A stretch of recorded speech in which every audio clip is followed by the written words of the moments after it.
Before the Bible or the Quran was written, Africans had the oldest book in the world named the Egyptian Book of the Dead and the Papyrus of Ani, which was written before the Bible or the Quran. When the Jews came to learn in Egypt, remember, no Jew or Hebrew was enslaved in Egypt. Rather, they came to acquire knowledge in Egyptian temples and shrines from ancient African Egyptian priests.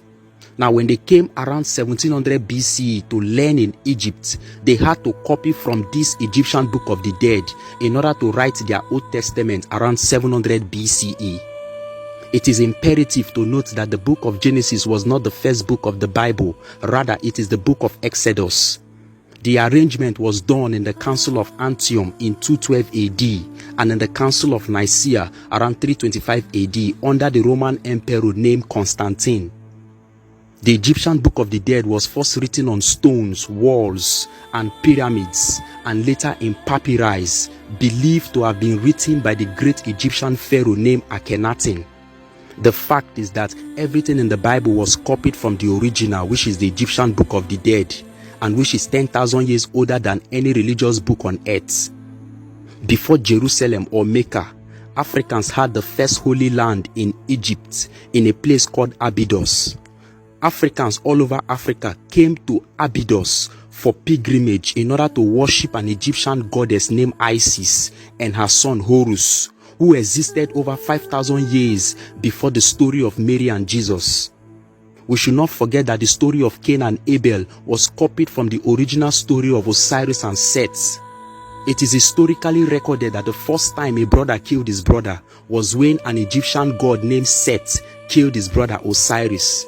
It was this story that was copied to invent and to produce the story of Cain and Abel in the book of Genesis.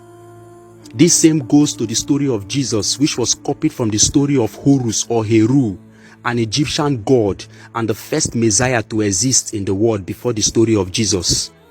The story of Mary was also copied from the original story of Isis, who is the black mother of God. The story of creation in the book of Genesis was copied from the story of an African god named God Khnum, where on the wall of Egypt he is seen making man and his spirit in his potter out of clay.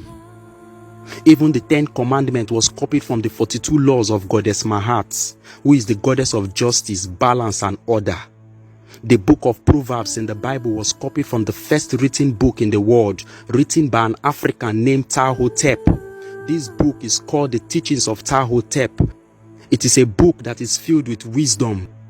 Africans must understand that the Greek god named Zeus was a god copied from Ethiopia in Africa.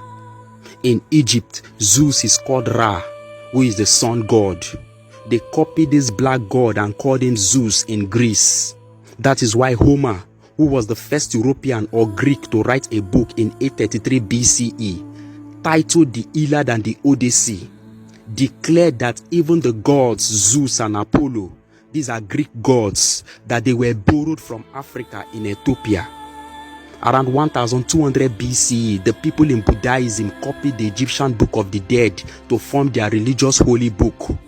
Around 30 BCE, the Romans invaded Egypt, ruled it for 600 years, and copied the Egyptian Book of the Dead and the myth of Osiris, Isis, and Horus in order to invent Christianity in 69 CE under the Roman Flavian family. It is the revolutionary moment for us to start writing our story and our history. We should know that according to Marian Makiba, the invaders write history. They came, they invaded, and they write. You don't expect people who came to invade us to write the truth about us and about our ancestors.